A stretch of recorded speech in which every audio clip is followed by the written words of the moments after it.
அனைவருக்கும் வணக்கம். இந்த தினம் ஆடி மாதம் 5ஆம் தேதி ஞாயிற்றுக்கிழமை 21/7/2024. இன்று பௌர்ணமி திதி மாலை 4:46 வரை, அதன் பின்னர் தேய்பிறை பிரதமை திதி. இன்று உத்திராட நட்சத்திரம் இரவு 2:03 வரை, அதன் பின்னர் திருவோண நட்சத்திரம். இன்று அமிர்த யோகம். அனைத்து விதமான சுபகாரியங்களும் செய்து கொள்ளலாம்.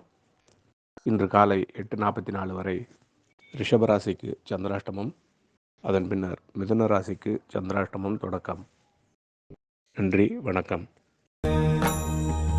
ஓம் குருதேவாய வித்மஹே பரப்ரம்மாய தீமஹி தன்னோ குருः பிரச்சோதயாத்.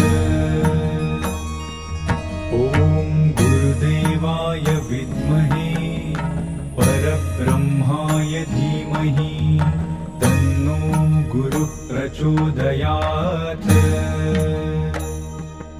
ஓம் குருதேவாய வித்மஹே பரப்ரம்மாய தீமஹி தன்னோ குருः பிரச்சோதயாத். ஓம் குருதேவாய வித்மஹே பரப்ரம்மாய தீமஹி